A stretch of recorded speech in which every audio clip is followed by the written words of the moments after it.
Hey guys, welcome into Sports Around the Bar. Press that one about half a second faster than I needed to. Welcome into the show, guys. We're glad you're here, and today we are going to be talking about a lot of stuff. The Dolphins fire their offensive line coach, so we've got that going on. We're going to talk about what that means for their organization already. Le'Veon Bell apologized to everybody on Twitter, saying 2019 will be better than 2018, and he appreciates everyone sticking with him. And the Vikings, 2019 coming up, also a little bit of A.J. Green and Bengals talk. We're glad you're here, even though I can't see it because I didn't start the video. But we are glad you're here, and we can't wait to get into all that with you. So, Drew, is there anything you're excited to talk about so I can look at the tech side of things? Bobby, what's going on, man? Glad you could join us. I'm actually excited to talk about this Vikings team. I mean, before I get too much into it, kind of the best way to put it is this team, on paper, should be one of the best teams, not only in their division, not only in the NFC, but realistically in the whole NFL. This should be a Super Bowl contender. And obviously, last year did not work out for them, going 7-8-1. But this year, who knows? Maybe it's a fresh start. Maybe Kirk Cousins shows off a little bit of what made him as coveted of a signing as they got him from Washington. I don't know about that. I think when you look at what Kirk Cousins has done, and I don't want to jump the shark here and get into the Vikings before it's time to get into the Vikings, but I think when you look at things, you got to protect this guy. You got to keep him still. You got to keep him alive in the pocket. We're gonna talk about if they did enough to make that happen in 2019. Obviously, last year, except for maybe Houston, this was probably the worst offensive line in football, at least when it comes to protecting the quarterback. Did they get much better? We'll go into it a little bit too. So we're glad for that. Zeka, man, good to see you. Martavius, always glad to see you. Sharif, you're back in here. Yingling as usual, man. You know, I'm not too adventurous when it comes to it, especially with how cheap these things are. I love them. James, thank you for the comment. You're awesome as well, man. Absolutely. Glad to see you, man. And why don't we start by talking about the Dolphins and their offensive line thing? Because I think this is probably the shortest story of the day. They fired their offensive line coach right about a week into training camp. How high on the panic meter does this hit, Drew? If 10 is just absolutely blow up the franchise, fire Brian Flores, start from scratch, and 1 is this is a preseason non-story, how worried should the Dolphins and their fans be about this firing? Well, I guess my answer comes with the question. I guess it depends on how high of hopes you have in your Miami Dolphins team in your 2019 season. I mean, is this something that you thought was going to be a strength of your offense, a strength of your team? It's not a good sign. But that being said, we're not talking about like Mike Munchak. We're not talking about some of your premier offensive line coaches where you're sitting there going, okay, there's an issue. Shout out. You know, there's an issue here where you're going, this guy should be, you know, a focal point on your offensive coaching team, and why in the world aren't you connecting with him and letting him go? To be honest, I don't even know the gentleman's name right now off the top of my head. It is Flaherty, Pat Flaherty. That's right. Got fired. Right. So, not saying that he didn't have any coaching experience, but this is just a possibility where schemes don't match schemes. And even though when you talk during the offseason, you're like, hey, this is going to be like this, and everything's right. clicking. Then when you finally get down to the nit and gritty and you start coaching and training and talking to your players and feedback through coaches, this is where you find out if you can coach with this guy or not on your team. Right, absolutely. And Jesse kind of beat me to the punch. No, it wasn't like last time where they had to fire the guy for doing blow off a stripper. But instead, they said this one's entirely on the football field. So small steps for the Dolphins. Off right? Of a stripper. I'm pretty sure he was on. Okay, sorry, he was on a stripper. Right? Is it the little details that make it different? It doesn't matter. It was all on the field. Was it with one? I'm pretty sure it was off a stripper. Right? No.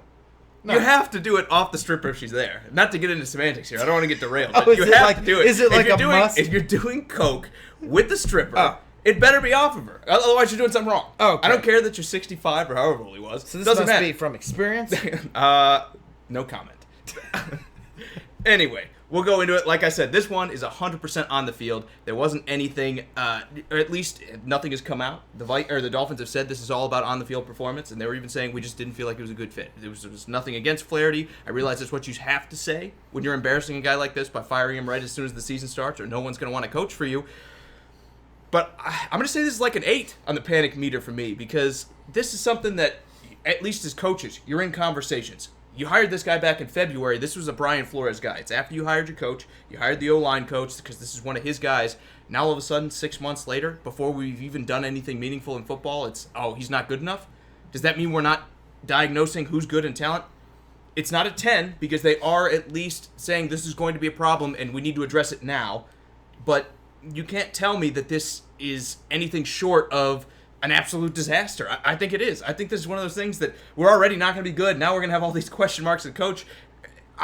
If it was a player, I'd be like, that's bad, but you can replace players. This is a guy who's supposed to be leading these players. You're supposed to be showing loyalty to these guys. I'd rather do it now than week 1. Yeah. Or week 2. Yes, for sure. I'll give you that. Cody says it's a 3. He said the O-line is pretty simple schemes. Does take time to implement it, though. It does. And even though it's not the most complex, it's still something that when you don't have good coaching, and I want to direct everybody like you talked about with Munchak to the Steelers. Before the Steelers had Munchak, that line was in shambles. I mean, Ben Roethlisberger was taking a bunch of hits. They signed him, and they went to being one of the better offensive lines of football. I'm not going to say they were the best, but overnight you saw dramatic improvement. Sometimes all it takes is the right coach to be there to use the talent that you have. Do I think Flaherty was that guy? Obviously they don't. I'm not going to tell you he's the best coach in the NFL, but this kind of uncertainty this early in a season, that's worrisome, especially for a franchise that's trying to reestablish itself. I mean, if this was the Patriots and they did it, and everything else is pretty much locked in, and you know everyone's on message, you don't have to worry about the scheme, or there's no real questions or anything about who's in charge, I'd say, yeah, you could survive. It'd be a 3 or a 4 on my panic meter too, but they don't have those questions answered. Frank, what's going on, man? Steven says in the video he was actually confessing his love to a stripper, and he did coke off of a desk. Steven must have been recording it for him while he was doing this, and the only thing is, who hasn't fallen in love with a stripper? Jake? What? No, nothing. Steven also goes off and says Dolphins won't win more than 3 to 4 games at best. He says might be garbage top at the bottom. That might be 1 to 2 now. Honestly, offensive line falls apart. You got a young quarterback. So you have an offensive line coach, but he's not the only guy working with this offensive line during this offseason. He's got other coaches around him. One's underneath him, one's above him. Someone is going to step into this role. It's way too early to sit there and hit the panic button. Like I said, this was week 1 or week 2, and the schemes have already been set. And I'm saying slam the button, man. We're at DEFCON 1. It was already bad. It was already bad. I don't know how you can sit there and say now it's that 10 much times worse, man. I don't know how you can say that. James, we'll drink more than 1 beer for you, man. I promise you that. No need to worry about it. And James also went on to say that most teams need a good coach to get them to where they're at. I am 100% with you. I think offensive line, even though it's not the sexy position, this is what wins you games. It's very, very rare, unless you're the Houston Texans, that you have a bad offensive line and have a lot of success as a team. It just does not happen. I think this is like the foundation of any good team, and to have this kind of uncertainty, if I'm a Dolphins fan, I'm concerned. Maybe this is just my Tennessee slant, because all we do is run the ball, that I'm always like, man, we need to have the best offensive line in football. But I'm worried for him, man. I am. I'm worried for the Dolphins because this is how you build a new team. You keep Josh Rosen safe, and you give him time to make these plays, and then you figure out if he's good at making decisions or not. When he's under pressure all the time, you don't know because he's just getting hit or he's making bad mistakes, and then you develop bad tendencies, and that's how you ruin careers. So firing an offensive line coach, Josh Rosen, it's like a domino effect. Josh Rosen will never work out in the NFL. One leads to another. Steven says, well, we just smoke weed out here in the Mile High State, but I did watch the video multiple times. Steven, I know that you were doing that in high school. He said stripper, and he was like, I'm in. Yeah. I need to know. I need to know everything that happened. I need to see it all. But, again, at least this one's on the field. So small steps for the Dolphins, right? At least in the offensive line. Small steps for the Dolphins. They might even keep this guy for another year. I got to say it again. Who said this offensive line was going to be the best anyways to begin with? Nobody. So what step back did they take when they weren't going to be good? Well, they're still taking a step back because you're still missing a leader. Is my point. I think you're overlooking it. It's too early in the offseason. They're going to replace them. This is literally they're going to replace him, but we're in training camp now. You've already gone through OTAs. You've already worked with these guys. Season's still far away. Okay. Well, not that far away. We're talking about Thursday. The Hall of Fame game starts. They don't play that You got 5 weeks. Yeah, you got 5 weeks for this new guy to come in. That's a lot of time. He's got different terminology. He's got different things he wants out of each guy. He's got a different idea of the way things work. That's why that Fairley was let go, is because things like that didn't match up. Maybe. Brian Flores is going to find someone that matches his scheme. He's going to put someone in place there that he believes will be able to do what he's asking them to do. But that was supposed to be Flaherty when they hired him in February. Hey, mistakes happen. Exactly. I agree. It's early to give up on him, but hey, that's the Dolphins. I don't run the show. Going back to it, Frank says it's Fitzmagic time. That is also a great point. If Rosen's getting killed. Let's say the offensive line falls off a cliff, Drew. Do you stick with Ryan Fitzpatrick and just let him take the beating and try to hold off on Rosen, or is it just Rosen's time to shine? Because Rosen has had a year in the NFL now. He has started. I don't know how well he'd feel being benched for long term behind Ryan Fitzpatrick, number one. And number two, is that the right move for a guy who needs also playing time to develop as well? I don't know, man. I mean, this is his dream. This is what he wanted to do when he was ever since a little kid. This is what he's gone out and said is, I want to be an NFL quarterback. I don't think it matters. I think you want to play regardless of how terrible your team is. Ask David Carr. And you're right. I'm not saying he's going to say, take me out of the game, coach. But I'm saying, let's say you're Brian Flores, and this kid's getting mauled, and it's week 7. And you're like, this is supposed to be the future of our franchise. This is a business. You have to put the best product on the field, because not if your team's winning, but you got to put something out there that says, hey, ownership, this is what we have for our future, regardless how tore up it gets. You do it anyways. You put the best product on the field. Okay, all right, I can respect that. I don't know what I would do. I guess it depends on how bad the pressure is getting back there. I mean, if it's David Carr again, I think I might sit him. But if we're talking about anything short of that, or the beating that even the difference is the Texans were winning. But if it was as bad as the Texans were letting Deshaun Watson get hit, and we're losing games by 20 or 30 points anyway, or 15 in the NFL, because nobody's that far away, I think I would go Fitzpatrick at that point. Cody goes back in saying drills are drills. It isn't super important until the game scheme time, and I'm there with him. Sharif also goes off and says, why is it the Dolphins can't attract free agents? Florida is a no-state tax. That alone should attract players. Should it? Yes. Number one, that should, but these guys aren't always thinking financial first. These guys think, I'm going to get paid this much money. It's tough when you're not from a financial background to think in those terms, especially when you're a 22-year-old kid, 24-year-old kid, 26 or 27 even. A lot of these guys aren't thinking entirely financially. I'm with you. Texas, Tennessee, and Florida have no state income tax. You'd think they'd be cleaning up on free agents because everyone wants to go and make, if you play in California, what is it, like 12.5% for those top brackets? That's an extra 12.5% of millions of dollars that you're going to keep. That's millions of dollars. Yeah. I'm with you on that, Sharif. I think it's because all the Florida teams have been as poorly managed as they've been. To answer the question, I think on top of the money, people want to win. If these were good teams, if this was the Patriots in Miami, I think everyone would go there. Lewis says, Fitzpatrick time to play. You need a veteran to work around a team in rebuild mode. I would sit there and I completely agree with you, except you need Josh Rosen to get as much reps as you possibly can, because the development that he got in Arizona is not the development that Brian Flores is trying to put in his offense. So in a sense, you are literally getting a rookie right out of draft. You need him to get as much rep as you possibly can in game time scenario. I don't care how bad your team is. You put him out there and let him try. But I do, and we've argued over this in the past. We have, yeah. and we're completely two different sides of the spectrum. I think you need to give him as much time as possible. You're kind of out there saying, don't slaughter the young calf, slaughter the old bull. Exactly. Experience is 100% important. I totally agree with your kind of scenario there where he needs reps, but if he's going to go out there and get murdered, don't ruin this kid's confidence. Don't ruin anything else, because, again, we're looking at it from an older and a farther back perspective. We're playing the armchair quarterback right now saying, I need to put the best product on the field, or he's the guy that gives me the best chance to win. I think you got to look at it from an on this field standpoint and say, I got to keep this kid around for another 15 to 20 years for this trade to work out. To do that, if he's getting murdered on every play, pump the brakes. And I said the same thing in Arizona. They didn't really do that, and I think it might have hurt Josh Rosen. I don't know if it hurt Josh Rosen's well, we'll find out this year, right?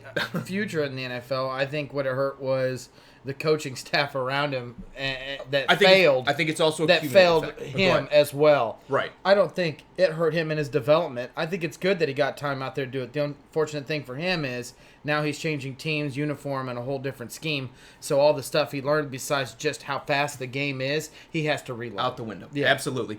I agree with that. We'll move on. I want to do a couple more of these comments here. Jesse says the left tackle is the second most important position on the offense. Amen to that. Again, I'm a Titan. I love those offensive linemen. Whoever's protecting that left side, I totally agree with you. Second most important guy in the field on offense. Also, Brandon says, poor Rosen has had no luck when it comes to O-lines. I agree, but that's what happens to a lot of these top-drafted quarterbacks. Usually you're building a team up from the very bottom. It's pretty rare that a guy gets taken first over. Not everyone can be Andrew Luck and go to a great organization and be a top first-round pick, too. Even though Rosenfelder, I think it was 10? I think it was 10 that the Cardinals traded up to get him. Usually if you're going in the top 10, the guy you're going to isn't all there. You're the guy that has to kind of survive for the first couple of years until they can build the rest of the team around you, and hopefully you have the organization that's good enough and smart enough to do that. Also, Louis says Eli has been on his whole career with defense, or Eli has been hit his whole career. Defense wins championships.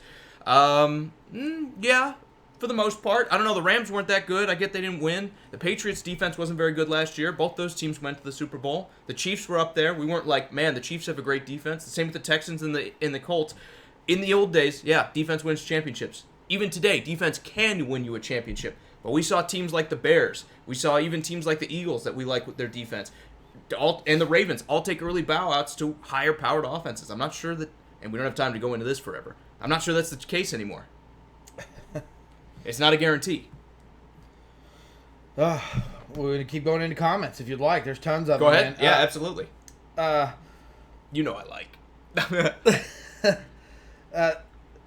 I'm always going to mess up his name. Zedekiah said, who starts Fitz first half of the season? He starts if he's hot. Depends how far along Josh Rosen is, right? To be honest with you, Fitz is going to win the preseason. He's going to win the training camp. He's a seasoned veteran. He's been in too many offenses, too many schemes. He's too smart of a guy not to win. So he has to start. I just think it's what's going to happen. I mean, you got a seasoned veteran, and realistically in Rosen, like I said a little bit earlier, you have a rookie in his second year with his second team. Yep. It has to be Ryan. I kind of agree with you. Also, Cody asked, did they cut Tannehill? Just a quick update in case you haven't been on the nose paying attention to all the Dolphins news like we have. They actually traded Ryan Tannehill to the Tennessee Titans for, I believe, like a 4th or a 5th round pick. They gave him away for a song, and they ate some of the cap on top of it. They just decided the Tannehill era was over and went with Ryan Fitzpatrick and Josh Rosen instead. Also, Louis says either way, when they get the 5 losses off the rip, they're going to make the switch. I agree with him. Yeah, like you said, they want to put good product out there. The GMs want to win a couple games so that you're selling some tickets. Because if you're over and you're in week 7, 8, 9, fans are going to stop showing up. Bobby says, but if free agents don't want to go to Miami, why would you not want your young buck there? If he succeeds, you get attracted commodities who want to join them on that up and up. When young quarterbacks succeed early, it saves teams millions to go after weapons, i.e. Mahomes/Mayfield. I just don't think that's the way to build it, to be honest with you. I agree with you. If you get a guy like that off of the draft, the difference is Mayfield, even though he went number 1, Cleveland had been building before that, right? There's been multiple guys that have supposed to have been the guys, so they're building around quarterbacks that were assumed to be the next big thing at quarterback. Mahomes was almost a gift. I mean, him falling as far as the Chiefs did, and to their credit, they recognized the talent and they traded up to go get him. Even at the time, we were like, man, that's a lot to give up when you've got Alex Smith playing like this. But to their credit, they saw how good this kid could be. They made the move to go get him, and now, you're right, look at the franchise. The problem with Rosen, this is year 2. He was a first-round pick, so you've got 2 more years under his regular contract, and then you get an option where he's not incredibly cheap, but you're paying him somewhere around $20 million a year. That time's running out. You're going to have a good year or 2 to rebuild this team, and by the time you're ready to attract those free agents, he's going to be ready to get paid on top of it, so you're not going to have the money to do it, or you're going to have less money to do it. Also on top of it, yes, it's easier to attract free agents when you have the quarterback, but it's really tough when you're a poorly run organization like the Dolphins have been in the past to convince guys, hey, come play for me and we stand a chance. Winning solves those problems, though. My first thing is it doesn't matter who's at quarterback. If you start winning, teams are going to be attracted to go there. I know you brought up, Bobby brought up Mahomes, but I just want to put this point out. Besides quarterback, a lot of Kansas City's talent has actually been drafted talent. Down the line, Zedekiah says how Seattle did it. Also, a team that did it through the draft. And got lucky. I mean, but obviously they weren't go ahead. You're talking about the Browns, and you're talking about the guy that, this is their guy. Well, they have not drafted that well until recently. Right. A lot of these teams with this young quarterback, minus the Chiefs because they brought in Alex Smith when he was already drafted from the 49ers. A lot of these teams' talent comes from drafting properly. I mean, that's just part of it. It's either you get really lucky and you find a quarterback that wins, and then people want to come to your your team, or you draft really well, put a lot of talent there, and then free agents as a quarterback's like, hey, I'm willing to go to your team because you have such good talent around you. Maybe like the Minnesota Vikings did with Kirk Cousins. And we've talked about this in the past before, but we'll talk about it again. I think we're always going to talk about this. The best teams build through the draft, right? I mean, I think the best example of a team building through free agency and having a ton of success, the most recent two, the Rams. They got to the Super Bowl. They paid a lot of big-time free agents, guys like Talib, guys like Nakamada and Sue to go in there. And realistically, they got about as close as any one of these teams trying to, quote-unquote, buy a championship through free agency. The other team was Jacksonville, making the AFC Championship. But the problem is, Jacksonville has spent for 4 or 5 years on big-time free agents to lure them there. They're always buying offensive linemen. They're always buying defensive players. And they had one run at the AFC Championship. Aside from that, they've won 4 or 5 games. So typically, when you're going out in free agency and just saying, we're going to be a good team because we're buying all these players, it just doesn't happen because the best guys that are winning Super Bowls or the reason you win Super Bowls stay with the teams that drafted them because they pay them. Yeah. And they never let them get to free agency. Martavius says he likes Trubisky, but he thinks Chicago should have grabbed Mahomes. I think all the teams above. Yeah, I mean, at this point, wish they would have grabbed Mahomes. If this Mahomes. is going to be Mahomes every year, yeah, everyone can say Mahomes should have been the clear-cut number one, right? Yeah. Yeah, I totally agree with you. Also, Frank says Miami did sign Fitzpatrick before they got Rosen for the rebuild. Yeah, he was the insurance plan in case they couldn't pull off the trade for Rosen or Arizona wanted to keep too much. And I guarantee you it wasn't done by the time they signed him. They probably said, look, we're going to need a backup anyway. We may need a mentor. We'll sign Ryan Fitzpatrick, and then either we'll address it in the draft or we'll go get Josh Rosen. So, yes, he is still the insurance plan, but you put the insurance plan in place, and that's smart. If they waited too long, it'd be Josh Rosen, and if you miss out on that, they'd have nobody. But you'd have Blaine Gabbert starting for your team, and then no one would buy any tickets. So, yes, Frank, they did kind of sign him as that insurance package beforehand. All right, we'll move forward a little bit because we do have other stuff to talk about today. I love all the comments, guys. I wish we could hit each and every one of them. We appreciate it. Keep them coming in. We'll try to read all the good ones, and we'll try to read some of the bad ones, too. And he'll be like 15 billion comments behind. I don't want to miss any. I don't want to miss any. That's why I stick around. And we do appreciate you guys also answering some of these comments. It definitely helps us get through. And like you said, we will definitely pick the best ones. Cody, just because he's talking about free agents in Miami, he goes, free agents are too expensive to have multiple players for multiple years, 1 year or they can work.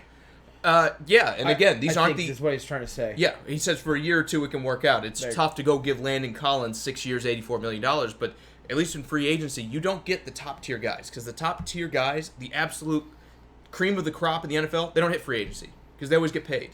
Guys like Russell Wilson, and when they don't get paid, they get traded. So once in a while, you get one of those guys who slips in there. I think C.J. Mosley was one of them. I think Le'Veon Bell was one of them.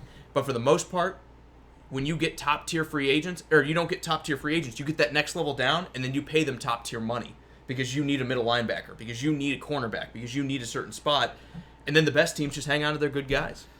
I do think a lot of that's changing now. I agree with you. Your faces of your franchise rarely get cut or traded, but you got to look back at Peyton Manning. I get he was injured, but think about how crazy it was. Right. We were watching this guy get onto planes and get on and off planes in multiple cities, and it was just like following him around.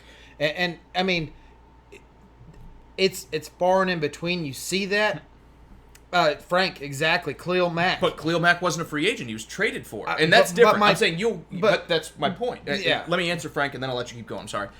Frank, that's exactly my point. When you have a top-tier guy like Khalil Mack, you don't let him hit free agency. If he's upset, he says, I don't want to stick around. Oakland did the smart thing, and they traded him, and they got first-round pick out of him. Or, what was it, 2 first-round picks? They got a number of picks. I don't remember how many. It was 1 first-round pick, and then like a number after that. I don't think they got 2 first rounds. They might have, though. Anyway, sorry. No, you're right. We were following Peyton Manning around. It's changing. It really honestly is. You're not going to see Patrick Mahomes hit the free agency. Kansas City's going to tear up all of its team to give this guy $200 million.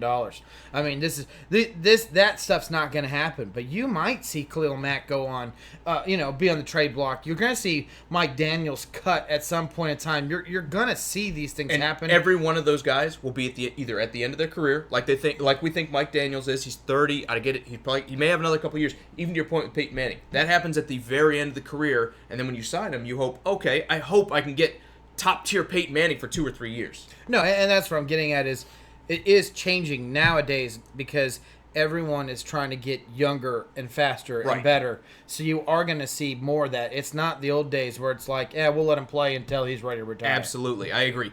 And I'm not saying that's the wrong way to approach it, but you're not going to get top-tier guys, at least in their prime, more often than not in free agency. Like I said, I think C.J. Mosley might be one of the exceptions. But you paid C.J. Mosley top-tier linebacker money. I mean, you paid him the absolute most. I love C.J. Mosley. He might be one of the best middle linebackers in the game. But the Jets almost had to overpay to bring him into town. It's very, very rare you're going to get a value at free agency that has a lot of talent. Going back to the Mahomes thing, like you were saying, even if Patrick Mahomes was like, I will never play in Kansas City again. I'm walking as soon as my contract's up because I want to go play in New York or I want to go play in L.A. The Chiefs are going to trade him. Oh, yeah. They will never let somebody like that walk out the door, especially with the quarterback. Look what we're going to talk about him here in a minute. Look at what the Redskins did with Kirk Cousins. And he's not even like an elite quarterback. He's a guy that we're like, man, he showed flashes in Washington where he put up those 4,000-yard years that we're like, this guy could be a top 10 quarterback at some point. But even they did not let him go. They franchised him multiple times, and then eventually he escaped free agency because nobody was willing to trade for him when they knew he was walking. If they were smart, they would have traded him 2 years before that. Yeah. James, thank you, man, that you're listening to us all the time, man. We appreciate it. I hope we keep putting out content that you enjoy listening to. Frank says his point is that the Raiders let him go and the Bears paid him well worth the money and picks. Dude, you're absolutely right. I'm not saying those guys don't change franchises, but they tend to not hit free agency. It's pretty rare that you get elite caliber guys in the actual free agent market where they just walk. It happens, but it's pretty rare. So you don't want to go into free agency saying, we're just going to go pick the best 2 or 3 guys, pay them a lot of money. And Odell Beckham Jr. and Antonio Brown. Both traded.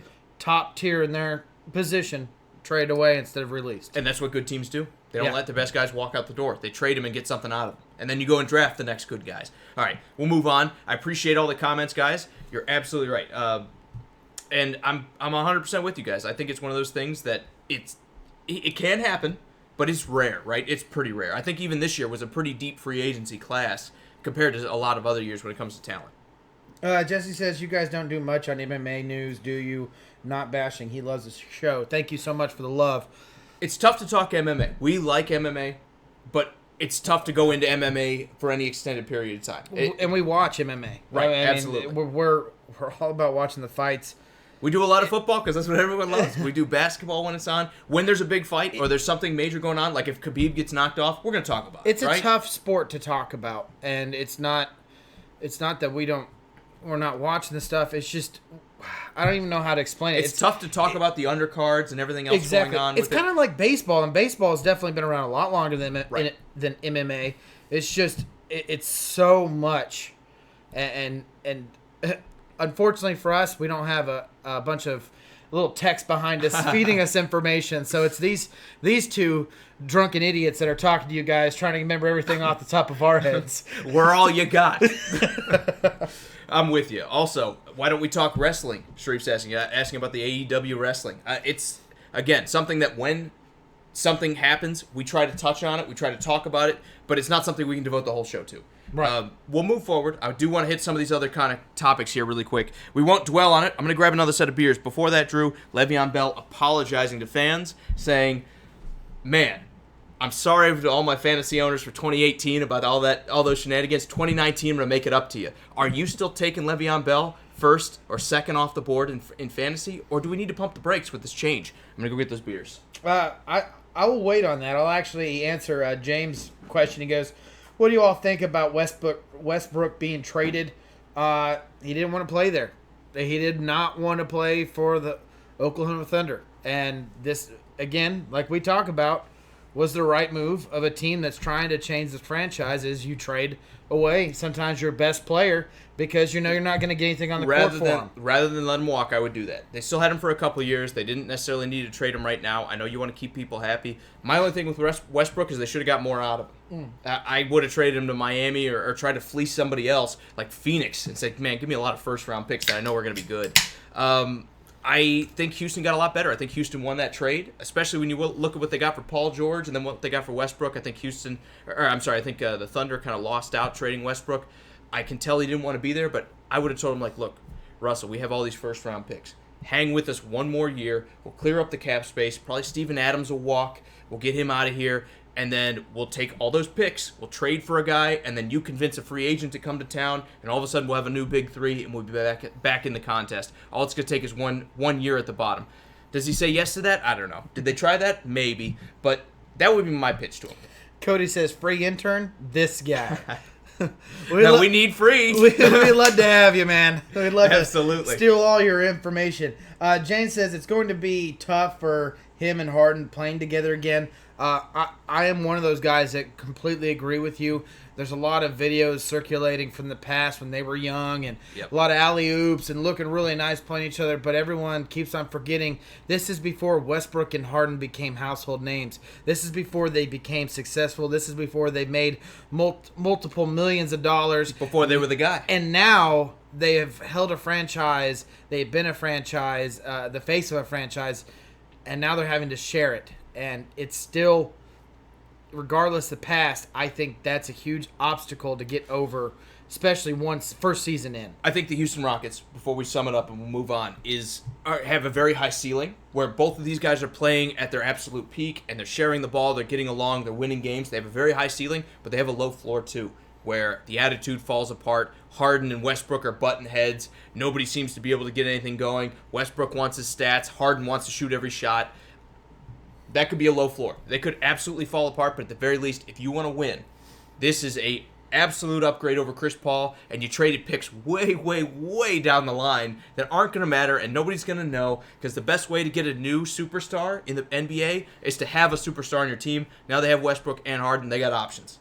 I love this move for Houston. Houston won 100% in my book. Bobby says no one wants to play for Oklahoma City or live in Oklahoma. From the front office doesn't want to pay, and the fans are terrible. Bobby, I do got to pump the brakes on one thing. Man, when Oklahoma was in the playoff run and they were looking really good, those fans looked like they were totally behind this team. I absolutely agree. Now, could it have changed? It's a possibility, but when that was going on, I can't sit there and say the fans are terrible. And I think the front office is willing to pay. You look at the contract that Westbrook is on. I mean, it's basically the same contract, except he's a year or two younger than Chris Paul. And I'm not a huge fan of those contracts, especially when guys are getting into their mid to late 30s and they're earning $40 million in the NBA. But sometimes you got to bite the bullet and you just take it. And Westbrook coming off that at 33 is a much safer gamble than Chris Paul coming off his at 37. You will never be a free an agent for these sports teams. No, on the reverse, as an agent, I'd be like, dude, this is money, right? Chris Paul, we'll get you that sign You're and supposed trade. to talk him up. Hey, you're getting a seasoned veteran. You're opposite. You're like, well, my guy's a little too old to get that big contract. No, I would never say that. Again, you have to argue from that. I think you got to look at it as a GM. If I'm an agent, I am 100% spinning it that way. You're 100% right. If you're the agent, this is a win. That agent, whoever Chris Paul's agent was, might have pulled off the biggest heist in NBA history, in my opinion. I don't know. I mean, this is pretty big. Maybe Mike Conley for the Grizz getting all that money. That was pretty good too. Maybe Greg Oden. I don't know. There was a lot of money going or changing hands for that's going to be a 37-year-old player. We can keep talking. Did I lose you? We can keep doing no. I couldn't decide if we should keep reading comments on basketball. Or I tell you what, we will skip AJ Green. He got hurt 6 to 8 weeks. It's bad for the Bengals. We hope he recovers. He's 31. He's gonna be a free agent next year. We hope AJ Green hasn't seen his last in the NFL. We want to see the same guy. We'll talk Le'Veon Bell really quick. Trade him. Well, yeah. To who? I don't know. Someone will take him. Maybe if he gets back by the trade deadline. Sure. All right, we'll go comments. Chiefs will give him a We'll 6th talk round Le'Veon pick. Bell quick, and then we'll do Vikings. Okay? Yeah, no, I'm good. All right. Go ahead. Whoever you're ready to read. Bobby says that Russell Westbrook has never had a team quite stretch the floor quite like the spacing the Rockets will allow him to have. Even with his poor shooting as of late, he would just be able to get in the lane at will with his quickness. I'm agreeing with you, but the thing is how many times can two players shoot? Yeah, it's all about the ball. It's all about can you take a smaller role or at least a half step back and not have Westbrook the spotlight is going to on have to. Yeah, and I think Harden has to too. When you've got a guy that's going to need the volume that Westbrook has, Chris Paul's been the distributor for his entire career, right? Yeah, he can score, he can do his thing, right. But always everyone's like, man, Chris Paul throws some of the best dimes in basketball. It was never about Chris Paul shoots 30 times a night, 40 times a night, 50 times a night, whatever. It was never about he needs to shoot all the time. It was about Chris Paul distributes. Now you've got a guy like Westbrook that even though he gets assists, and every one of his triple-double fanboys is going to tell me, hey, he passes too. Westbrook shoots before he passes, right? Yeah. Cody, thank you so much for the share, man. We appreciate it. Absolutely. My point is when you have someone like Westbrook who has had 3 years in a row averaging a triple-double, you need this guy to have the rock in his hand. When you have one of the best shooters, if not one of the best shots in the NBA with Harden, you need the ball in his hand. That's the problem is, I get you're going to split the rock and whoever's hot's going to get the heavy load of it. Mm-hmm. But sometimes these guys have to have the rock when their shots are down and to get back on fire. And I get that the Warriors have done that with a lot of success and they've been able to share it. But what they have shown is Klay Thompson, Curry, and even Durant have been willing to share the load. This is the first time that Harden and Westbrook, since success, have had to share the load. Truly sharing the load. I totally agree. And that's supposedly the reason why Harden left OKC is because he wanted to be the guy. Exactly. Now all of a sudden, yes, you're the guy, but you're bringing in another guy who might want to be the guy himself. Yeah. I think it's going to be interesting out there in Houston to see how it shakes out. Regardless, it's going to be good TV. I think whether it works or whether it doesn't, it's going to be fun to watch. Zedeca says they have no NFL team, talking about Oklahoma City, and no baseball team. Good to be in the NBA for Oklahoma City. They have literally cornered the market. They do have the Sooners, right? I don't know if they play in Oklahoma City. I'm sure they cheer for them because it's Oklahoma, right? I actually don't know where they play. I'm drawing a blank right now. I can't remember where they play. It's not in Oklahoma City. Yeah. So they do have something. They do have some football. Let's not pretend like college fans always spread out across the map a little bit. Like we're 3 hours from Knoxville, and yet everyone around here wears UT orange. They still got a little bit of football. But I will say this. I think when you look at it, Zeka, I think, yes, it's very good for the NBA to be there. I think OKC is a big enough market to support fans, especially even though they're not the biggest one on the map. They're incredibly passionate. They always show up. Like you said, when they were in the playoffs, this was one of the best fan bases to watch because they were loud. It was always tough playing when you go to the Thunder's arena. Did they take a step back when the team kind of took a step back? Sure, but it's tough losing that many guys and keeping your interest. I mean, you lost arguably the best player in the NBA right now in Kevin Durant. You lost James Harden, who might be top 5, might be top 3, might be top 1 when you talk about the scoring he puts up every night. I mean, they have lost so much. It's tough to ask the fans that have been in love with these guys and showed up and got to see all 3 of them and have never won anything to stick with you for as long as they have. Being a Nuggets fan, I know exactly how that is when they finally traded Melo away and you're sitting there looking at your roster remaining. It was pretty tough to get behind that organization. Right. Absolutely. 100%. Michael, I'm glad you could join us, man. Hey, let's get into Le'Veon Bell. I think it's the right time to do it. I think so, too. He apologized to fantasy owners. My first statement to that is, when you were drafting last year, everyone was talking about what this holdout means. No one has ever seen a guy hold out for a whole entire year, especially at his skill level. And they're sitting there going, you have to take the guy. And I fell for the trap, too. And I was actually one of those guys that said, I am going to leave this one alone. And I'll tell you why, first off, because personal experience, every time I've ever had one of the top picks and I drafted one of the top running backs, he gets hurt. I got burned every time, a.k.a. Adrian Peterson. Just letting you guys know he's the reason AP hurt his knee. Yes, I am. I am absolutely the only reason why that happened. But that is not honestly what it is. I think the writing on the wall was with the Steelers organization is we are not going to give you what you want. Regardless of where your skill level's at, we are a team. We are not an individual basis here. And minus being, literally Roethlisberger, that team was not going to budge. And I think Le'Veon Bell had way too much pride, and he proved all to NFL fans that he's willing to sit out a year. And that was our bet. Like, players never turn the money down. Yeah. But Le'Veon Bell said, I don't care. Yeah. Like, they offered him a contract. He said, I don't care. You're going to pay me not a ridiculous amount of money, but you're going to make me the highest paid running back in football. Or I'm going to wait out for the team that did. And always, like every time, it's like a game of chicken. The running back always blinks. The running back is always the guy that is the first one to take his foot off the gas and say, okay, I'll just take what you give me. I'll come back to the team. To his credit, Le'Veon Bell didn't do that. And I don't like to see it, especially for fantasy. But even, again, as a fan of the NFL, I don't like to see guys missing time. But props to him. He said, I know my worth. I'm at one of those positions where nobody seems to value what I bring to the table. I say props to him there for holding out. I really do. You're only been in the NFL so long, you might as well go get paid while you're there. I know we moved on from Oklahoma, but Martavius made a really good point here. He says, when the NFL decides to expand, Oklahoma definitely deserves a team. And I'm going to agree with you. I am right there with you. I grew up in Kansas. There's a lot of, you got Cowboys, and at that point in time, some of the Oilers, and now Right. Houston Texans.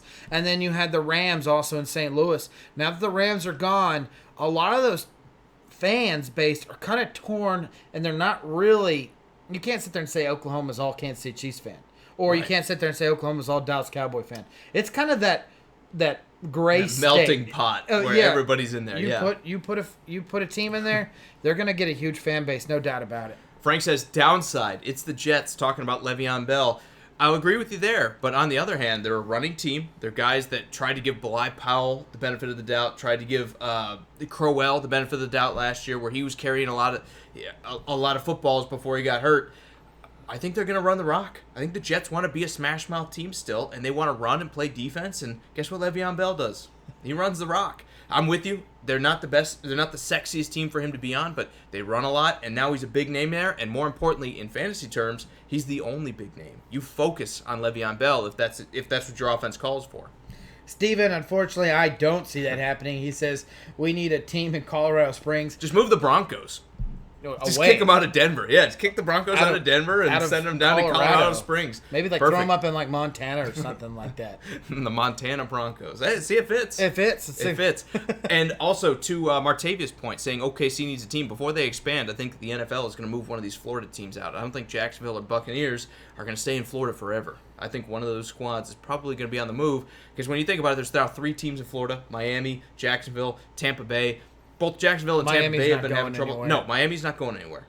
But you got Jacksonville, that's an expansion team that's having trouble selling tickets at times. Then you got the Buccaneers, who rely entirely on people coming to visit Tampa Bay. I think one of those teams moves before we see somebody expand. Or see the NFL expand, I should say. All right, my final point, Le'Veon Bell, before we talk Vikings. I want to ask you a question. Sure. Because he says this, because he sat a year out. You asked, is he a number 1 or a number 2 pick off the board? I want to know what you think. And I'll give you my opinion after that. It's tough when you got someone like Alvin Kamara, who I now like more than Le'Veon Bell, and that's going to sound crazy. But with Mark Ingram gone from the Saints, they've lost their former first-round running back. They've lost their former Alabama standout. They've lost the guy that, even though he's not as talented as Kamara, was talented enough he was stealing carries. They replaced him with Latavius Murray. I think you got to take guys like Alvin Kamara and Todd Gurley and put him ahead of Le'Veon Bell. For me, he's a top 5 pick. Still, he's a top 5 pick. But I think there's a couple guys that now beat him out on that standpoint. And I want to get your opinion, because I don't know, Drew. I don't know. The top end of running backs at the NFL this year for fantasy, more than ever before, is incredibly muddled. I don't know where to go. Do you go with the young gun Saquon Barkley with the offense falling apart there in New York? Do you go with Todd Gurley, who has an arthritic knee and is having trouble and might be on a snap count? Do you go with Le'Veon Bell, who is changing organizations, has missed a year, so we don't know what shape he's in, even though we know he's in good shape? I'm saying we don't know what kind of football shape he's in and whether he's ready to put up 16 good games for a fantasy owner. I don't know, man. It's tough, and that's part of the reason I was asking, because it's such a tough question. For me, maybe he's third on my list. Maybe I like Alvin Kamara for all the catches he's going to make, because I think his role's going to expand a little bit, because Latavius Murray's not going to get the same snaps Mark Ingram got, and maybe I put him behind Gurley. Beyond that, this is still a top running back for me. For fantasy, there's 2 different leagues. There's PPR leagues and there's standardized leagues. And when points per reception come into effect, literally this whole entire list of draft picks literally change up. Someone like Gurley kind of takes a step back, and you see like Alvin Kamara and Christian McCaffrey take a leap forward in this. But let's not forget here about what Le'Veon Bell was in a Steelers uniform. He was always considered one of the best running backs in the league. And I talked about this so many times if you guys watch our show. It was always Gurley and Bell. And that was the question last year. Zeke Elliott and Bell. It was never. Bell was always considered that top thing.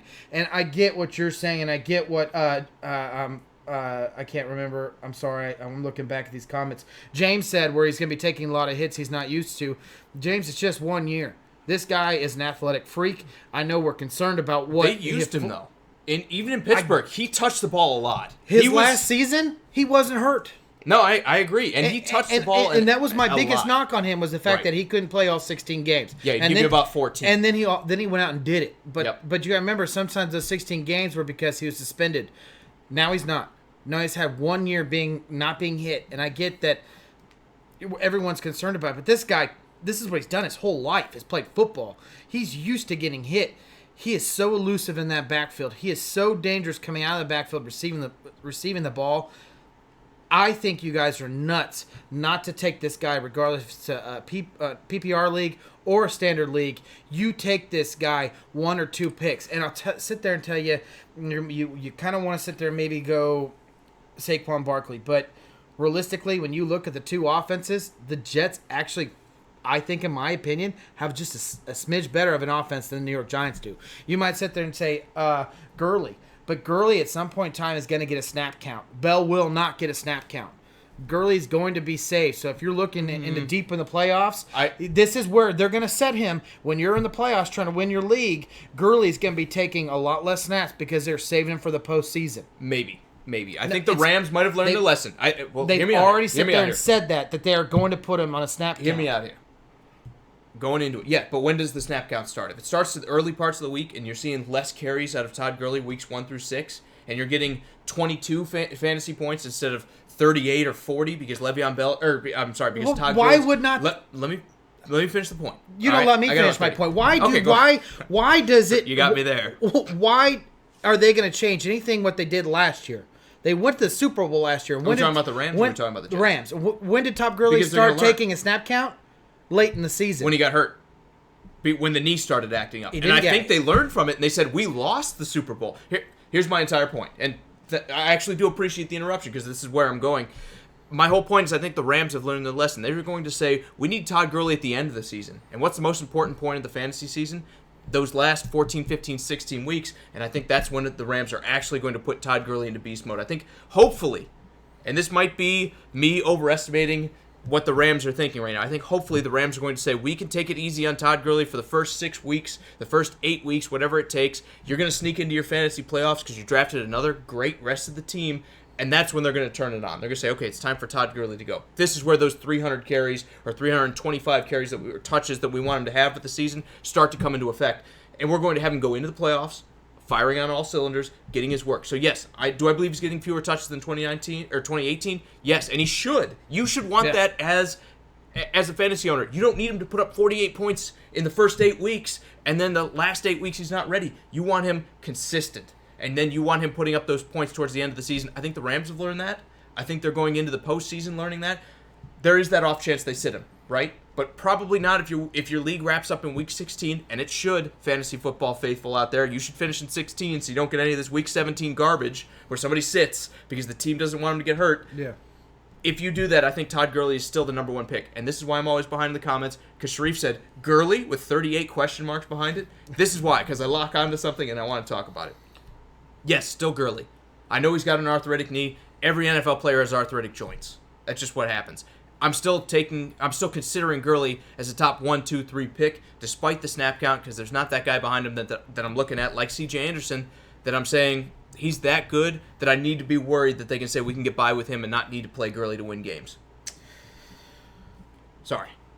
No. That was a rant. No, you're good. I just see it completely being the opposite. I think, to be honest, you might see a 1-game start the season where you see Gurley take a little bit less snap count, kind of the early to mid is where you're going to see a heavy snap count. This guy wants to play. He is a professional. This is his passion. He wants to play. And then when they kind of either start winning their division, let me get this straight. They could be losing games at this point in time. It could be a Super Bowl hangover. This could be a 2-8 team by week 10 or week 11. I mean, so I'm not saying that that's the case, but I mean these things do happen, which will make effect to it. If that does happen, Gurley will not be out there on the field. Regardless of what the Jets do, the Jets are going to be out there with Le'Veon Bell as long as he's healthy. I'm with Steven. He says Saquon doesn't need a good offense. The man is going to be a one-man show. 99% of the Jets' offense will be with this man. Saquon is his first pick. But what did we learn? But what did we learn from Todd Gurley last year? You don't want to give even young running backs the ball too often because you're going to get them hurt. You're going to shorten these careers. I worry about that with Saquon. This is my point behind that. I'm agreeing with you that Saquon will be able to do that, and yes, you're right. You don't want to give it all, but this is what the Jets have. You think those passing downs where that offensive line is breaking down, that you're not going to see Sam Darnold throwing the ball to Le'Veon Bell, who, I'm sorry, still right now, until proven otherwise, is probably the best running back out of the field catching the ball. Go back and ask any of the Steelers coaches. They'll sit there and tell you that Le'Veon Bell runs better routes than most of the receivers do, including Antonio Brown. I'm with you, man. I mean, this guy is a legitimate player. Does Adam Gase, and here's the question, because we didn't see a ton of it in Miami, does Adam Gase make use of that? He's going to have to. He should. But NFL coaches get stubborn sometimes. That's my question. Does Adam Gase change up his game? We haven't seen Adam Gase be the most flexible guy in the world either. That is one of my concerns with Le'Veon Bell. But he's never had a talent like this at running back. And he's also the guy that supposedly didn't want Le'Veon Bell. Remember when we were talking about, are they going to sign and trade Le'Veon Bell because Adam Gase said we paid too much money for a running back? That's another one of my concerns. Adam Gase and Le'Veon Bell. How does he utilize him? How does he make things work? He made Ajayi look like a star, though. He basically made Jay Ajayi's career because he had about 8 good games with Miami when Miami wasn't very good. So, I don't know. Maybe Le'Veon Bell gets that same kind of treatment and he finds a way to maximize that running back's talent. I'm not saying it's impossible, but I'm saying it's a question mark. Last and final thought about this, guys. You know what? We're doing comments tonight. We're going to talk about a couple other things. We're going to push the Vikings to the next show. Okay. I think we have to. Okay. And I'm having fun. I think it's been good. Yeah. I am too. I want to get to that comment, so this won't be my last and final thought. Sorry. And now I got all blanked out because you got me confused, made me think about something else. Go ahead. That was your last until I come back to Let me read another comment here because this was a good one. Again, 3 miles behind, but it's a good one. I don't want to pass it up. Cody said that the NFL is already expanding globally. This is going back to me saying that they're going to move some of these franchises like Jacksonville or Tampa Bay or something like that. He's saying London is supposed to get a team in the next 20 years or so. Here's the problem with international expansion if you're in the NFL. The travel. Home field advantage for those teams over there in Europe and vice versa. The teams in America, when those teams from Europe have to travel here, is so extreme. I mean, imagine going San Diego to London and you're on like a 10-hour difference or something like that, 9-hour difference, whatever it winds up being.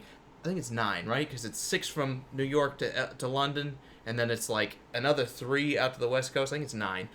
That's a long way to go. And you got to devote the whole week to travel. You got to do all this stuff. I know there's talk about they'll just spend 8 games on the road and then they'll spend 8 games at home.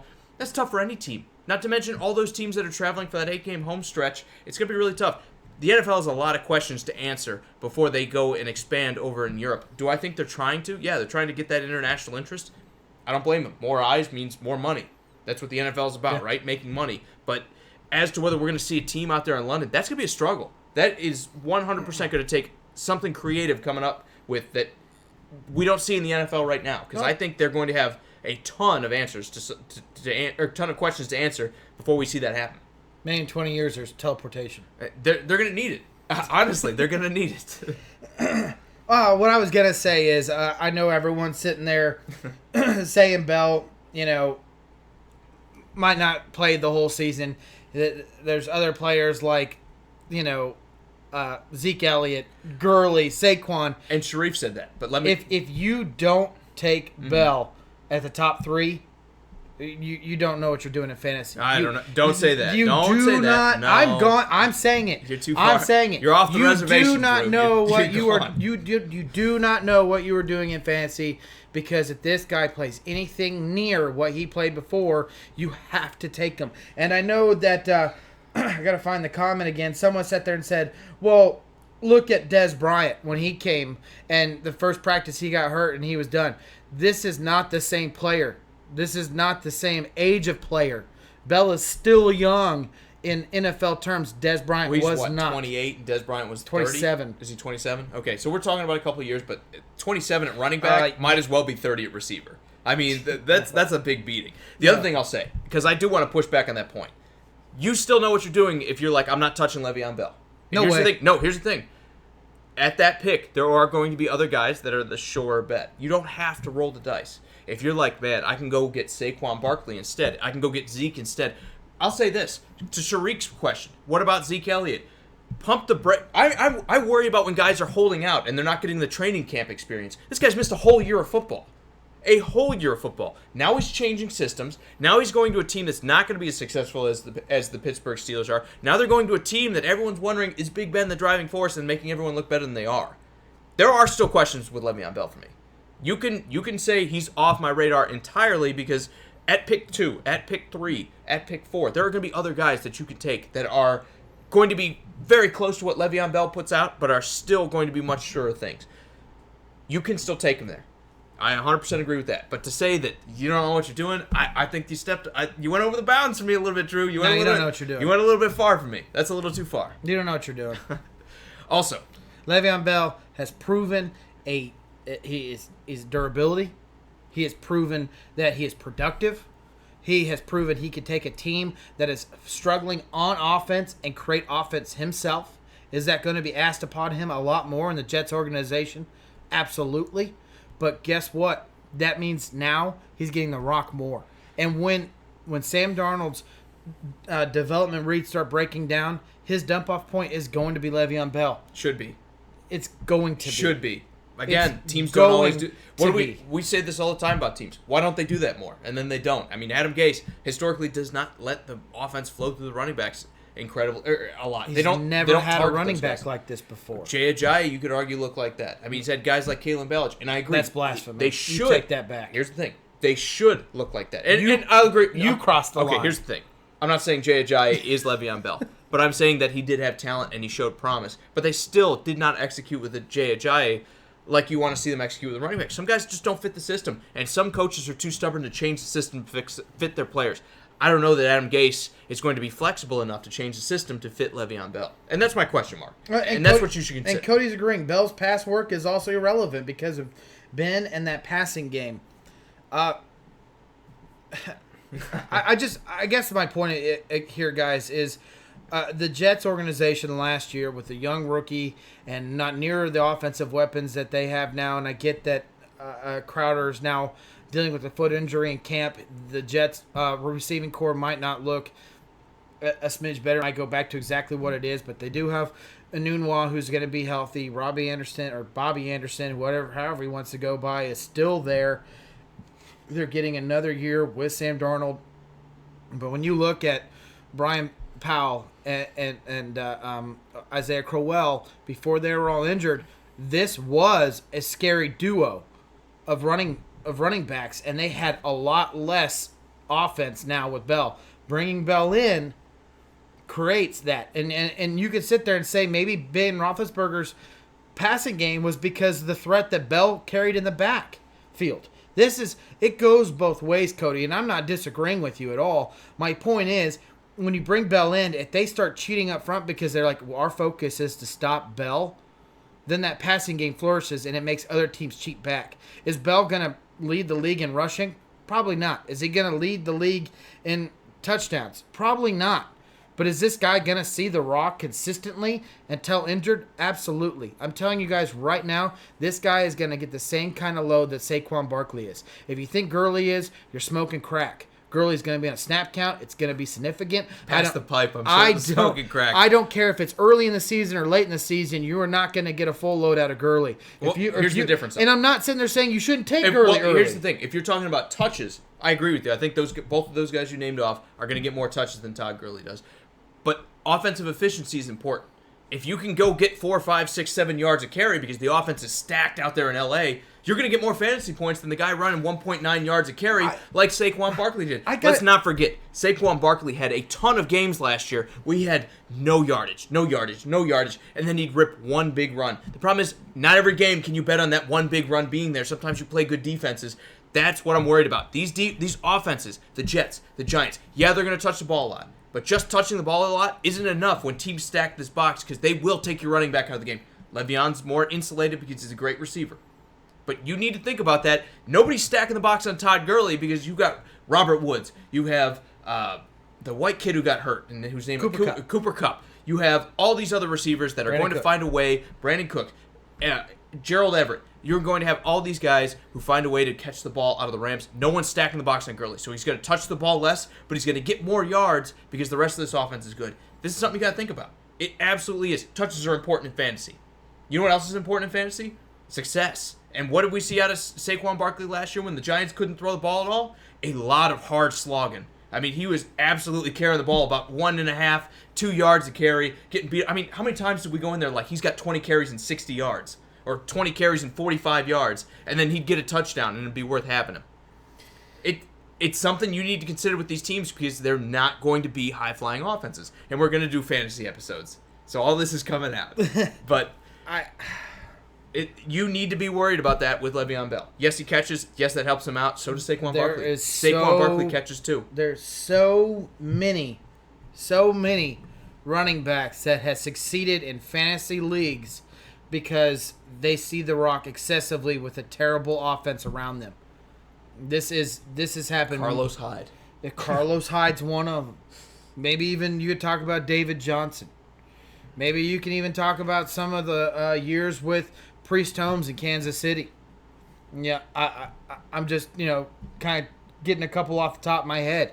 I mean, these guys who do see The Rock consistently, one of the most positions that matter of touches in football in the NFL is running back. The more touches you get, the more of a groove you start creating, and you pounding that rock up the middle softens that defense. I don't care if they stack it up. Now, will the Jets find running room against... All right, Jeff Fisher. Believe me, I've lived this. I've lived that entire strategy you just talked about. Well, that's another... What about Derrick Henry? What about Derrick Henry? He had a great couple fantasy games, and you guys sit there and tell me Bell is a better running back than Derrick Henry.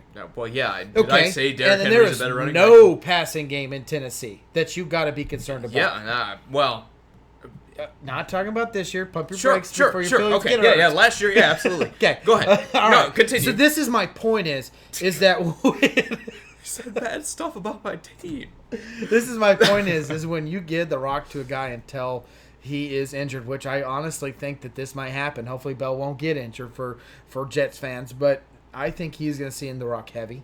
He's going to see it early, and it's not going to stop. And I don't care if this team is 2-8 late in the season. Bell is going to be receiving the ball over and over again because what's the most important thing to this organization is the development of Sam Darnold. And how does Sam Darnold get better? When you create a run game and you make that defense cheat up front to stop Le'Veon Bell so he can open up in the backfield. Bell is going to be a huge point to this offense. He's going to see something. You say that he got worked a lot in Steelers organization.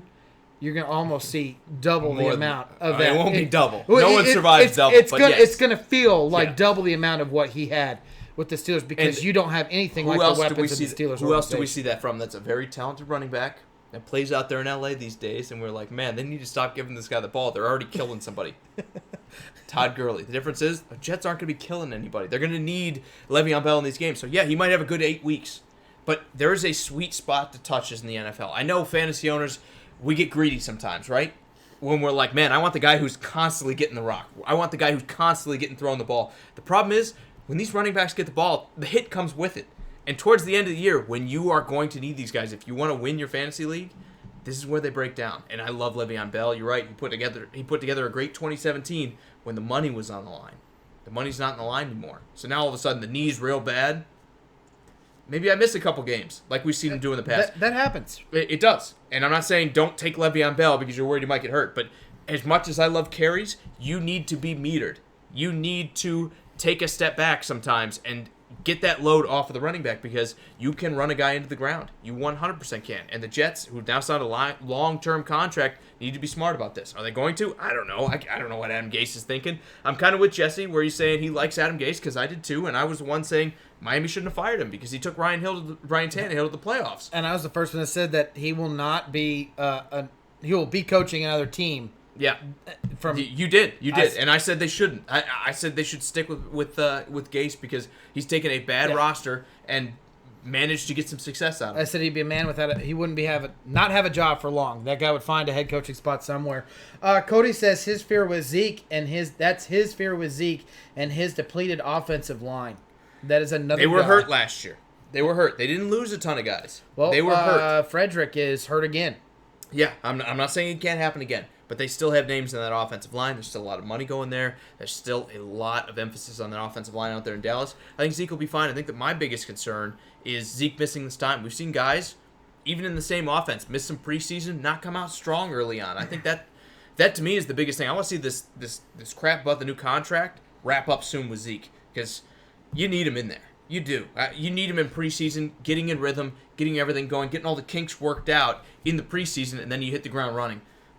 Zeke We're getting close, man. Zeke Thursday also might be suspended too. Thursday it starts. He might.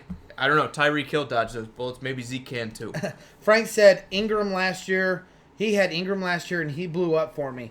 Man, let me tell you right now. If Talking about Mark Ingram? yes, Yeah. If he can become the clear number one running back with the Ravens and how much they run the rock, that guy, he might be a top 5 running back. Problem is, Beware the committee. yes, beware of the committee. Because if the 100%. Ravens have showed something, it doesn't matter who's running the rock with this team. They got a good offensive line. They're going to get yards out of him. Take him, but roll that down to like rounds 4, 5, 6, maybe even 3. If you're feeling aggressive, he can be and the your running backs second come running off the back. board. Yeah, he can be.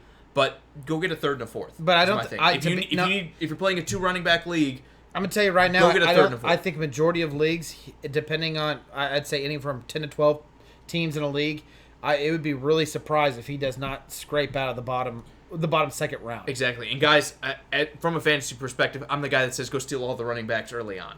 I'm the guy who's like, have 8 running backs on your team. Have too many running backs before you have too few. I love Mark Ingram. I think he's a great player. I think the Saints should have found a way to hang on to him. I think the Ravens were smart to pick him up. And they're picking up a guy that honestly still has a lot of tread on his 28, tires. I think. 28 Well, or he still has a 29. lot of tread yeah. on tires. Exactly. He has shared the rock his whole career. Exactly. All I'm saying is be careful. Be very careful. Don't go into this season with 2 running backs, and Mark Ingram's one of them. You don't want that to break bad on you. And then Theo Riddick on the bench or something like that. Don't be that guy. Theo Riddick is actually teamless right now. No, I think he just got signed. I might be wrong. I know he got cut. Yeah. I think someone signed him. But that's okay. Cody says that's why Seattle running backs are so covenant. I think I'm Miss C. I'm not even See sure that? where we are. I'm so far behind. I could read Here we right go. there. Coveted. Yes. Coveted. That's Yes, what I there we said. go. Yeah, sure. Beer's hitting you. No. He's feeling good, guys. All right. Yes, but also no, because you never know if Chris Carson's playing today. You never know if Mike Davis is playing today. You never know if it's Well, he's a Rashad Bear. Penny today. Well, okay, I'm talking about last year. Oh, okay. You don't know what kind of like the Ravens, you don't know who's carrying the rock from week to week. That's a dangerous thing from a fantasy perspective.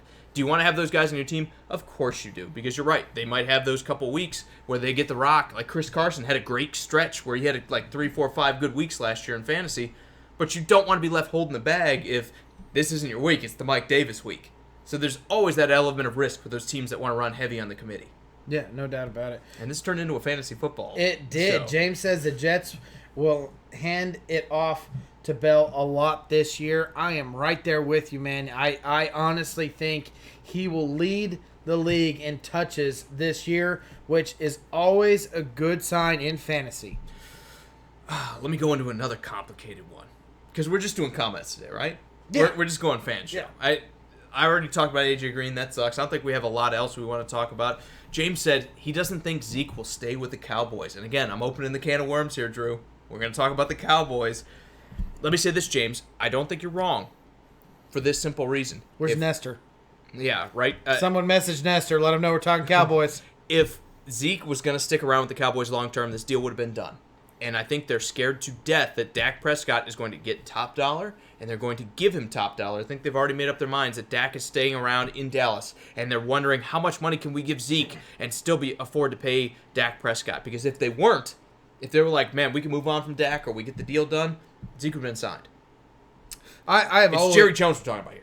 Yeah, no. Never been signed. And you can admit to this. I've always said the most important piece of this offense is 21. If Zeke Elliott is not rolling, this team is going to struggle. But I will pump the brakes when it comes to contracts versus quarterback and running back. If you are tight against the cap, which the Cowboys are, and you have to pay a quarterback or you have to pay a running back, you better be paying that quarterback because they are so much harder to find. You think so? Yes. If it's Dak? I'm throwing names out of there. I'm throwing names completely out. What I'm talking about is a team that's tied against the cap. They got to pay a running back and they got to pay a quarterback. You better be paying that quarterback first. But let's talk about the Cowboys. Let's talk about the situation they find themselves in. Drew, you can keep one of them. Who do you keep? Hey, Cat. Get out of here, man. He's just trying to be part of the show. Who do you keep? You can keep Dak or you can keep Zeke. Who do you keep? Because I get it. Running backs don't have the shelf life, right? And Frank, you're 100% right. Zeke may be suspended, but we're talking long-term here. If you're a GM, you got to be thinking 3, 4, 5 years in the future here. Where are we at? You're the guy that's sitting there saying normally, yes. Running backs' lifespan in the NFL is so short that to spend big tough money to pay 'em.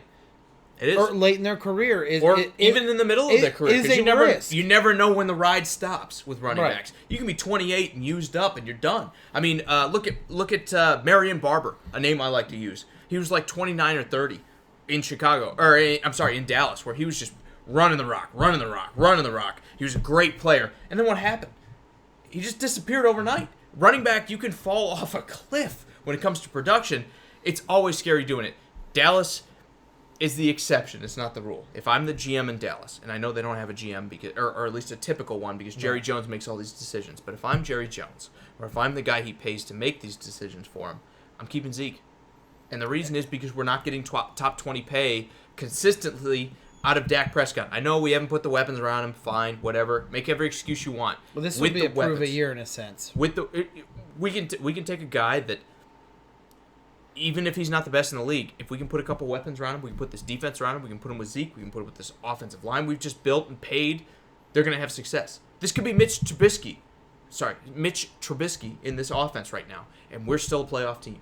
This could be that guy that has some upside. And we're a but you're talking about, if you're talking about drafting a quarterback, that does put you back a year or two. Rarely do you see a rookie quarterback jumping in, regardless if it's a team like the Cowboys. This could be Ryan Fitzpatrick. But Drew. If you're talking about a free agent, then that's a whole different story. You're talking about someone. I'm not saying punt Dak, but if Dak's asking for $30 million, keep Zeke, push him out, kick him to the curb. I mean, you're not winning games because of Dak Prescott. You're winning games because you have a great defense and you run the rock a lot, and then Dak makes a couple good plays, and you're like, man, this kid might have potential. Let him go. Yeah, let him go. I hear you. And Jesse says it's a scary thing to say in the NFL, but let the quarterback go. He says he disagrees. You never pay a running back. Look at the Patriots. They never pay the running back. Let me pump the brakes on that real quick. Corey Dillon. Okay, and fair point. And my other point would be, okay, you're 100% right. The Patriots don't do that. But how many teams mimic the Patriots and don't have the Patriots' success? It's true. The Titans fan. I'm one of them. My team's one of them. We try to be the Patriots and you're not. Don't try to be them. Right now, you win games because you play defense and you have a running game, and Dak Prescott makes up for it in the middle. All we need is an average quarterback. Go sign Andy Dalton when the Bengals cut him. Go get your Kirk Cousins. Go trade for a guy like that and go get a mid-range quarterback who's willing to take mid-range money. It might be Ryan Tannehill if the Titans decide to get stupid and pay Marcus Mariota. It could be anybody. It could be Marcus Mariota if you can get him for a deal. If you get Marcus Mariota on an $8 million contract and you have a stacked team, you can win with that. Or you said Jameis Winston. You have built the rest of this team. And normally, I'm 100% with you. Who was that saying that? Jesse. I'm 100% with you, Jesse. Ryan Tannehill. Normally, you can take a team and you pay the quarterback before you pay anyone else. But I love animals. I know. At the end of the day, you have to look at where we're at right now, and right now the Cowboys aren't winning because Dak Prescott has done anything that's impressed me, and he's had Dez Bryant, he's had Jason Witten, he's had big names in this game before, he's had Zeke Elliott he's thrown to. You're not winning because Dak is doing something particularly spectacular. You're winning because everyone else has stepped up. So be okay paying everybody else. I want to move to Cody's comment that happened a couple minutes ago, just because it's a good comment. Or question. He says, how do we feel about Geis or AP? Will that be a running back by committee in Washington? Ooh, tough call. Again, they've got a lot of names. I think Chris Thompson is going to take some of those passing downs, so some of those guys aren't going to have the opportunity to catch the ball that they might have if they didn't have as skilled of a player as he is. But I don't think Chris Thompson plays enough games that you bet on him. I like Chris Thompson. I think he's an 8-game-a-year player where you're going to want to have this guy as like your 7th or 8th round running back that everyone slept on. You take him in that late, everyone's like, okay, I don't really care about that pick, and then he might win you a game or two because he puts up a 20 on the board. If we're talking totally from a fantasy perspective, I bet on Geis before I bet on AP because I think at the very least GMs think that they're always thinking long term. They want the young player out there. Geis has the hamstring injury. If you saw him blow up, he's saying it's because he hurt his ACL and he's never been injury prone before, or he's never had an injury. He got upset when someone said he's injury prone. I think you bet on Geis before you bet on AP, but this is another one of those scenarios that you take these guys late round, and if someone wants to reach on them and take them in the 3rd round, you let them do it. You let them make the mistake for you, and maybe you steal the other guy later on in the draft. Yeah, as far as the fantasy perspective on the Washington Redskins and their running back scenario, let's just name them all. Adrian Peterson, Geis, Chris Thompson, and Bryce Love, the rookie, are all worth a look during a fantasy draft late in the rounds, late rounds. We're talking bye weeks. We're talking injury issues because Geis, as much as he doesn't like to be considered a injury-prone quarterback, so far or running back, so far his NFL career is injury-prone. Right.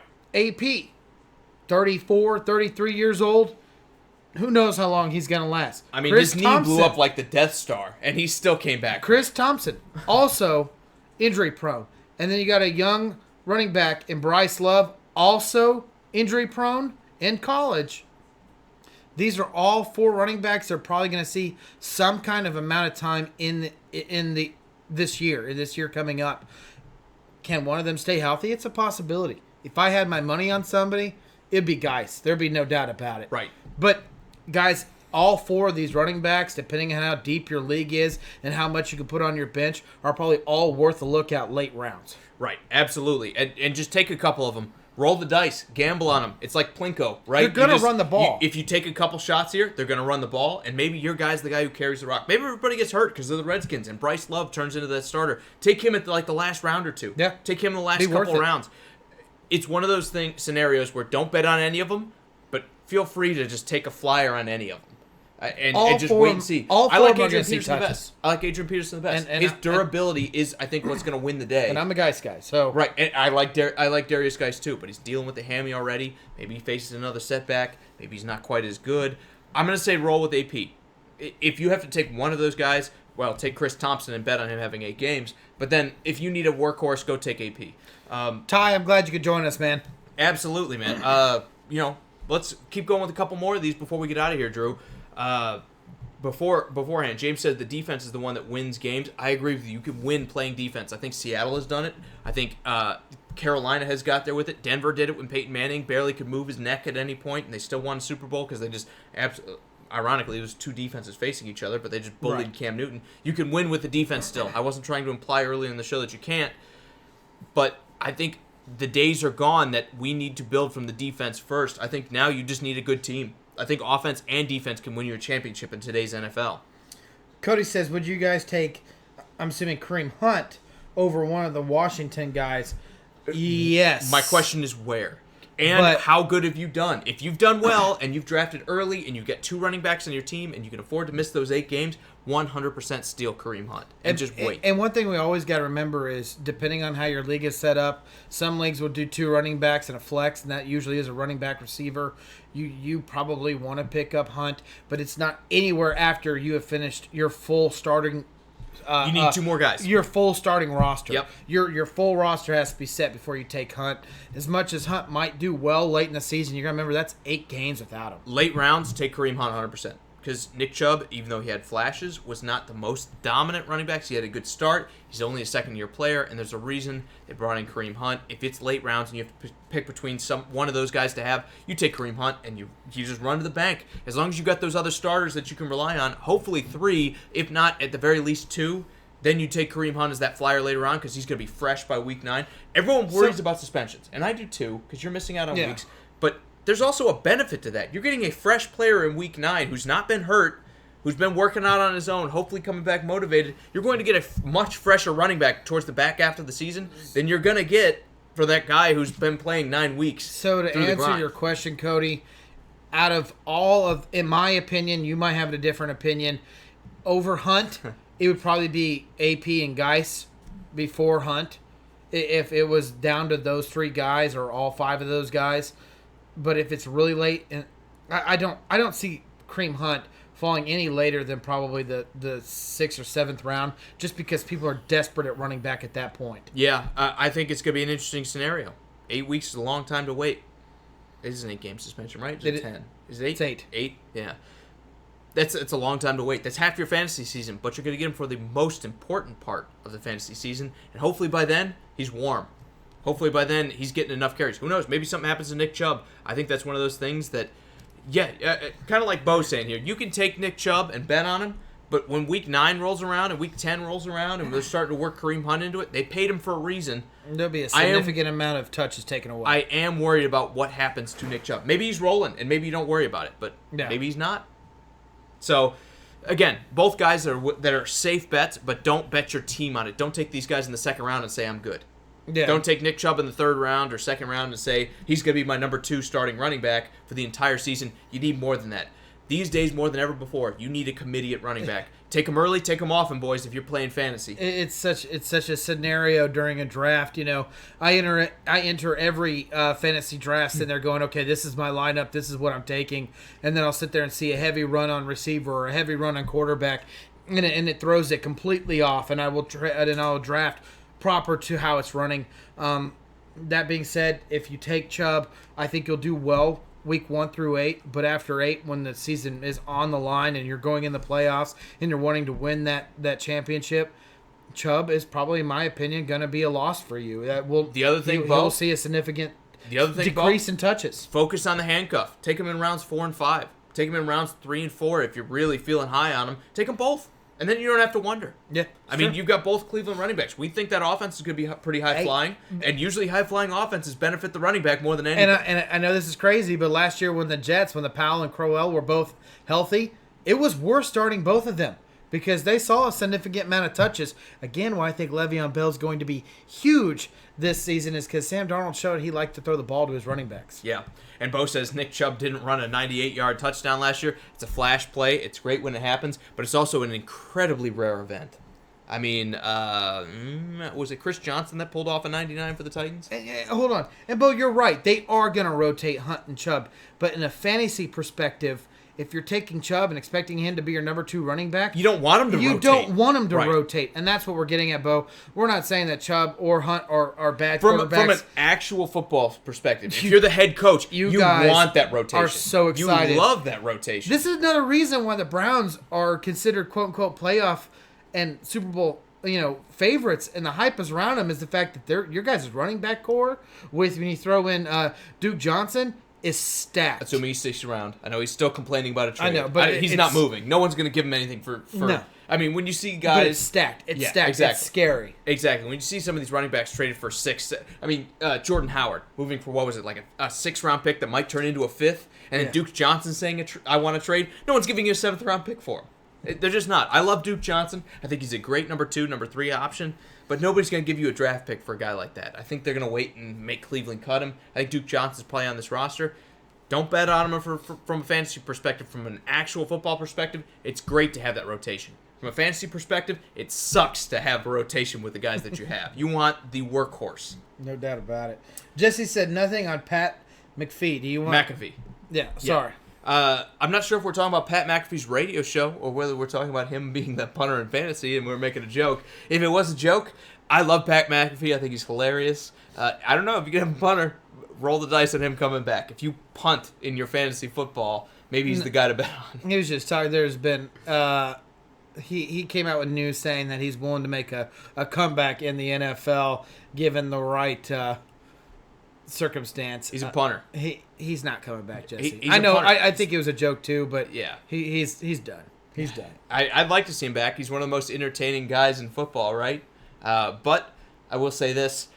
It's probably, like you said, over and done with Pat McAfee. I think we're going to have to enjoy him on his podcast instead of enjoying him in the NFL every day. Best says, what about if both of the running backs are running great? So either way, you still get your points. That is a tough scenario to be in. Bo, it depends on how deep your league is. And how much they run. The problem is you have Jarvis Landry That was my and next Odell point. Beckham and Njoku at tight end. Baker Mayfield, and then the division that you guys play in and that schedule that you play in, you're going to need to put up points. So if these guys aren't breaking long runs, they'll be throwing the ball quite often. And that's... And not to salt the wound, but you were also somewhere in the 20s on defense with a great defensive mind like Greg Williams last year. So as much as we love this defense on Cleveland, they have some questions to answer for 2019. They need to be better. Yes. And I'm just... My point is that teams that do well with two running backs are usually teams that aren't playing for anything. Or it's Atlanta. I mean, Tevin Coleman and Devontae Freeman had a great run there together, right? But They it's did. What? really, really rare Yes. that you get a team that's committed to playing both of the guys. And maybe Cleveland's that team, but they're also committed to a bunch of wide receivers. You need the Atlanta effect. You need that Atlanta kind of synergy where everybody's pulling in the same direction, and we just have a lot of playmakers, and we're okay sharing the ball. That is really tough to do in the NFL today. Usually, when something's working, you focus on that, right? Yeah. Yeah. So, Until recently, there's a reason why no one really focused on Patriot running backs because it was always a committee. This is a team that wins. If you're starting a Patriot running back, it's usually because it was out of desperation. or you're just rolling the dice on that's the guy who plays this week. Exactly. James White or Sony Michel last year, even going all the way back. Patriots are a gamble, but kind of like we were talking about before, it's okay to take one of those guys in the mid-rounds and then have them and wait and see if you get those weeks.